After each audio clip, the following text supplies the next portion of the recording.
Olá, estamos iniciando o programa Teorema pela UX TV, parceira do canal Futura. A nossa proposta é sempre trazer uma questão da atualidade para o debate e aprofundamento com a presença de professores e alunos da Universidade de Caxias do Sul. Vamos à temática de hoje.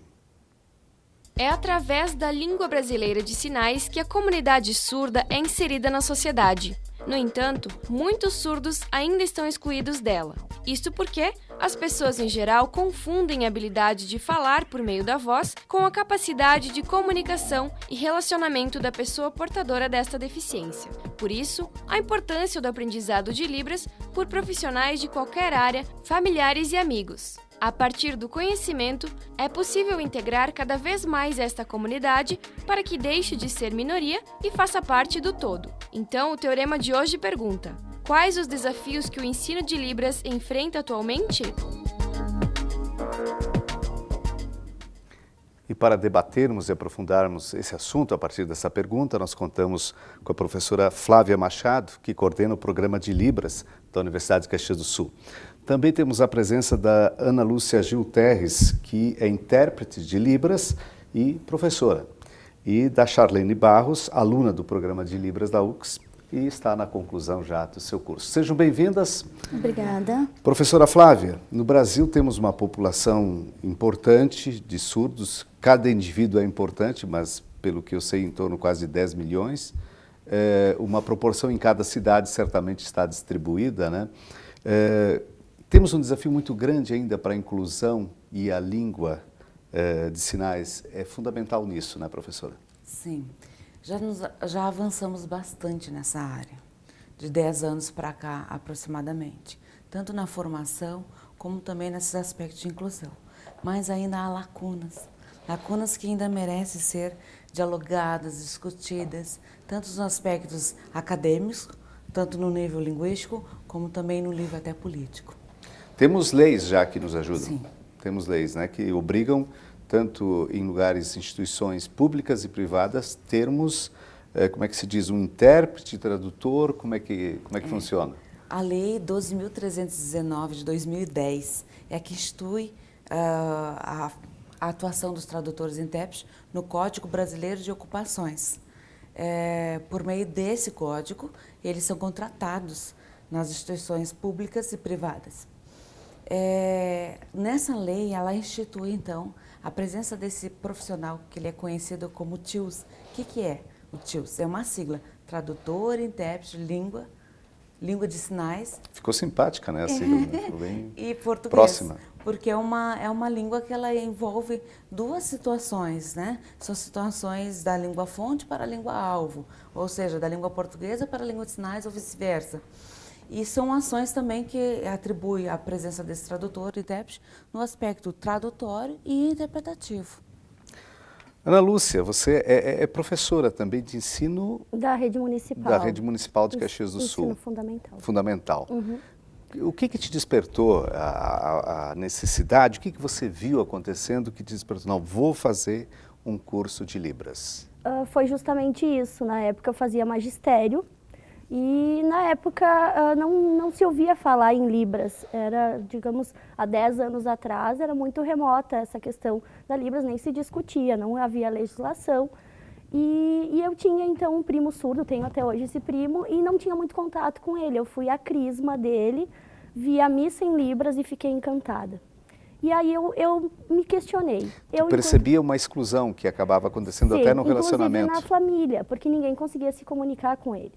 E então, a partir disso, enquanto professora, eu estava me formando no magistério e eu pensei, como eu vou atuar? E aí estava se falando em alunos surdos e tal, e se eu tiver um aluno surdo em sala de aula, como eu vou proceder? Então, isso me motivou. A princípio, eu não queria ser intérprete, apenas, né, ter o uso da Libras para me comunicar e para qualificar meu trabalho enquanto professora.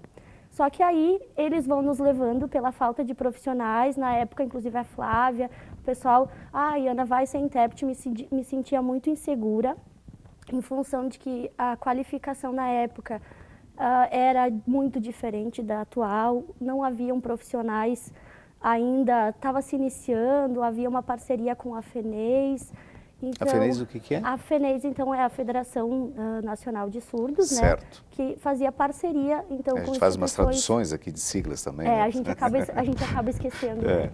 E, enfim, a partir disso, comecei a trabalhar como bolsista na UX, fiz os cursos e aí foi isso. E você, Charlene, como é que surgiu a ideia de fazer o curso? Através do contato com uma prima minha de Pelotas que estava estudando para ser intérprete. Então ela me ensinou alguns sinais e aí eu em Caxias fui atrás de conhecer porque eu fiquei encantada com a língua de sinais, né? Então eu encontrei a Escola Helen Keller, fiz contato com eles e fiz algumas amizades lá. Então a partir do meu contato com a comunidade surda eu fui aprendendo e depois eu vim para a UX para realmente me profissionalizar. Então eu fiz o básico, intermediário, avançado e agora eu estou no curso de intérprete.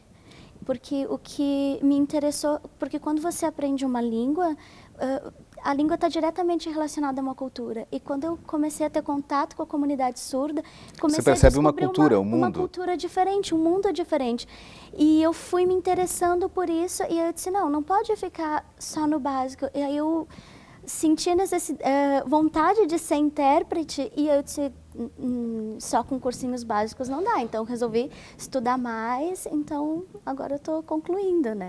Flávia, essa questão de definir como língua é muito importante, né? Porque resgata tudo isso, né? Nos traz, é uma cultura, se a gente não sabe a língua de uma outra cultura, de um outro povo, a comunicação fica difícil, né?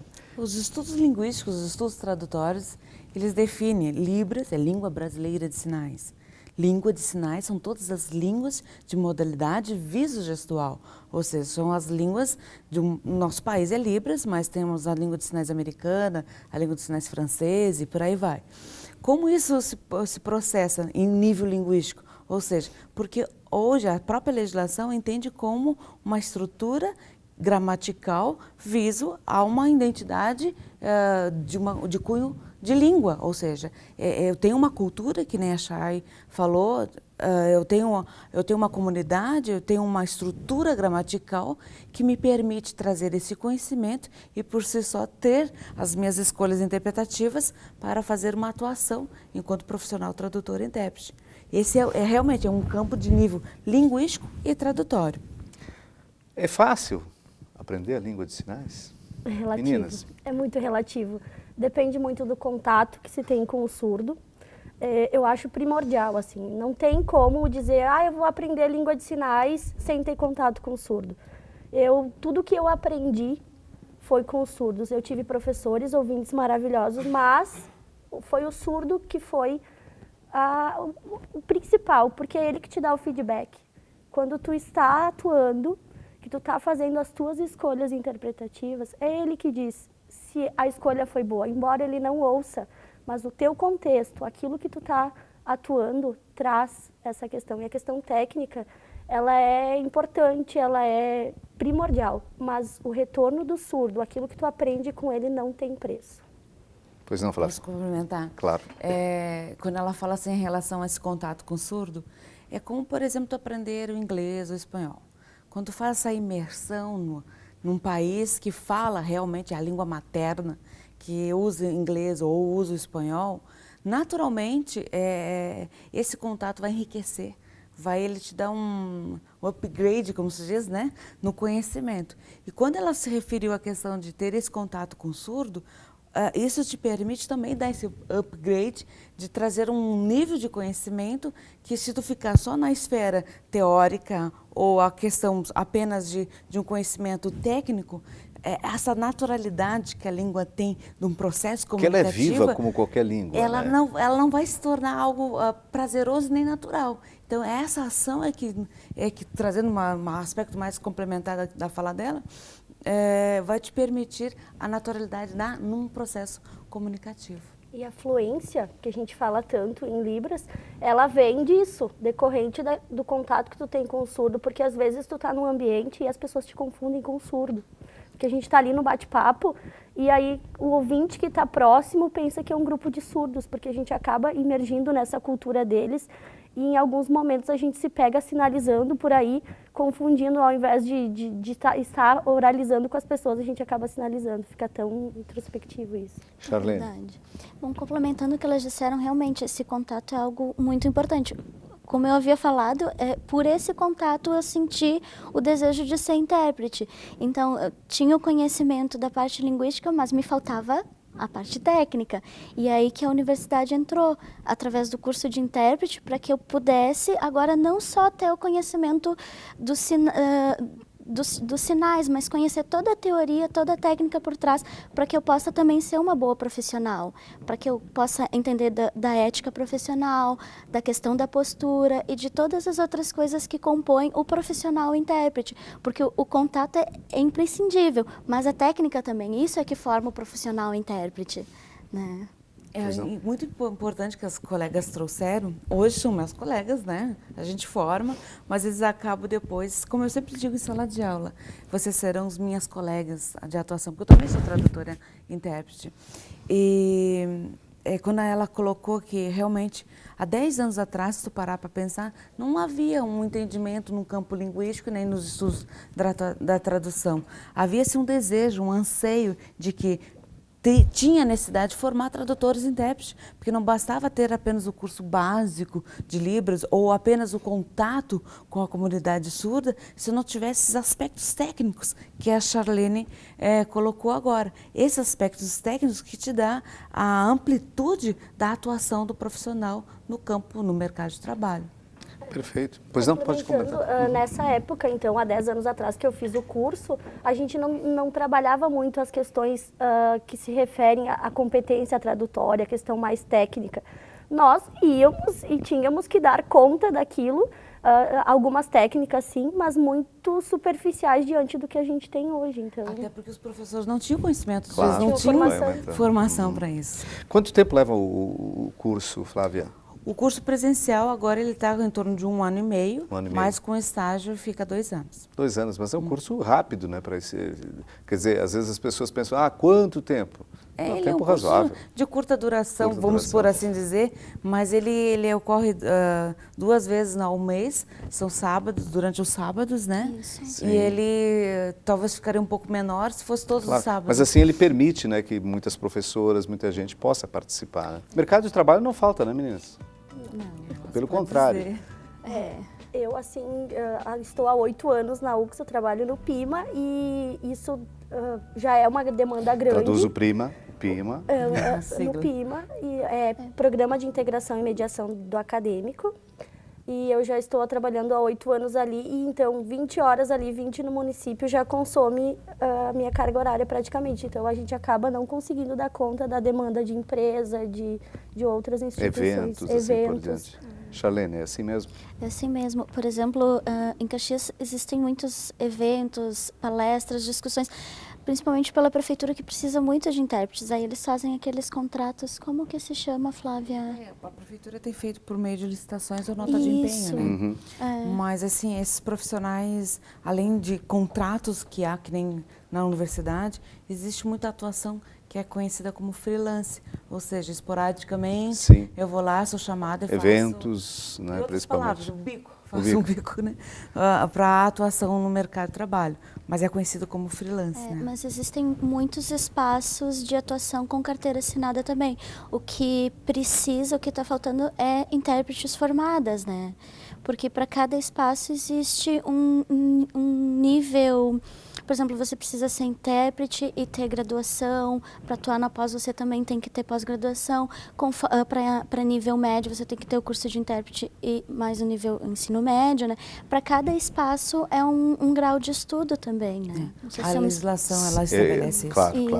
Antes de passar para ti, Flávia, uma discussão mais aprofundada, Ana, você citou o caso, né, de um primo na família, quer dizer... O que você diria para as famílias que têm surdos mudos ou pessoas com deficiência... Surdas. Pessoas com deficiência auditiva? Olha, eu acredito que o primeiro passo é a aceitação. É muito difícil, a gente sempre se coloca no lugar desses pais, dessas mães que esperam a perfeição do filho.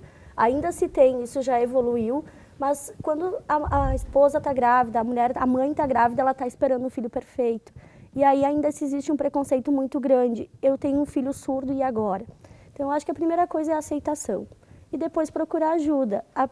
A gente, enquanto profissionais da área, acredita, por meio de pesquisas, por meio de autores que nos embasam, que a melhor forma é a Libras, em função de que é nos pares, é no encontro com os pares que ela vai se sentir mais segura, que vai ser fluente na língua. E a gente tem exemplos de crianças que ficam na escola regular e que em algum momento os pais se dão conta que ela está ali inclusa, mas não está, é uma falsa inclusão, porque ela está muitas vezes sozinha ou com acompanhamento de um intérprete, mas são os dois na sala de aula, enquanto tudo acontece ao redor.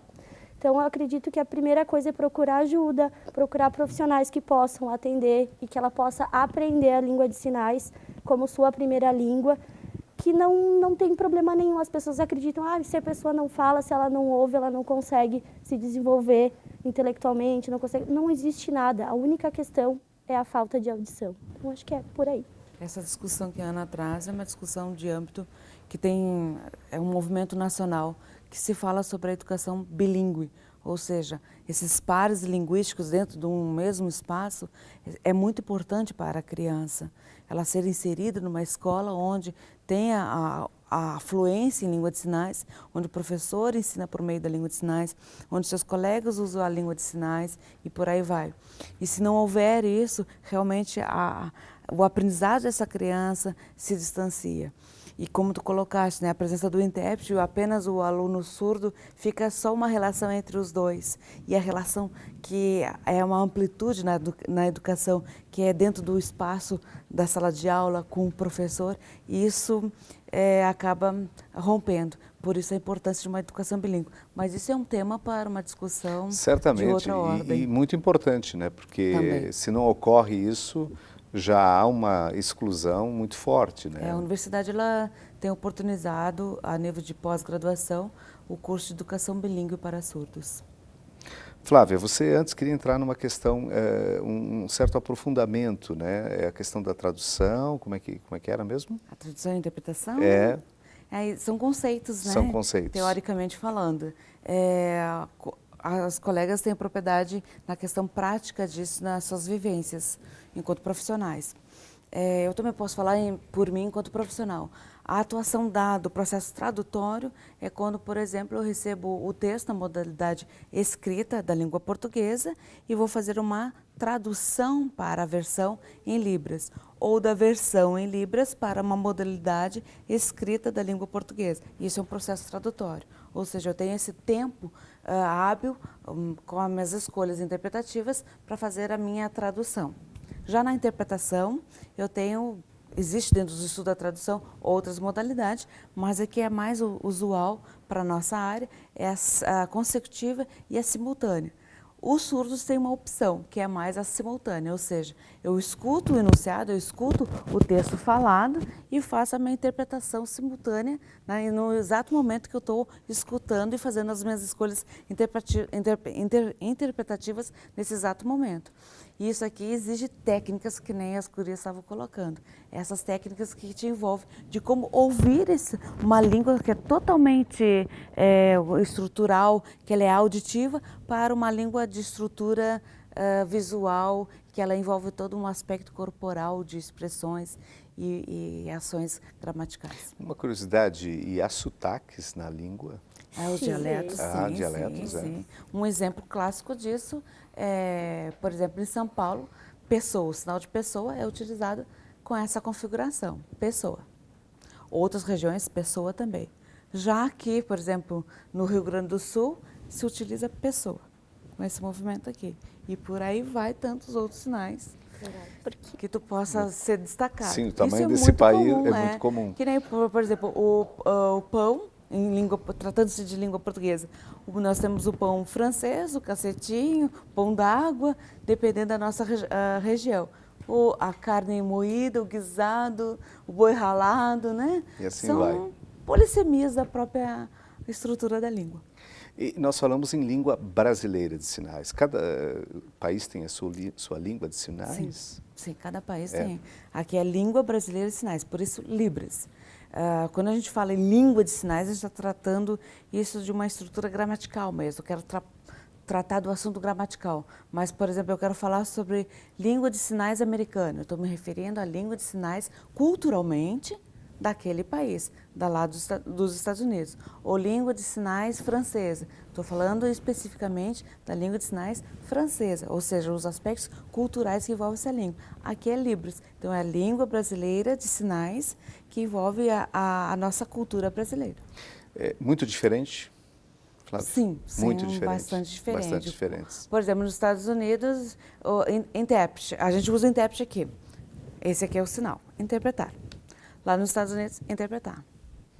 E por aí vai. E por aí vai. Por exemplo, não. A gente usa o sinal de não. Sim. Lá nos Estados Unidos, aonde?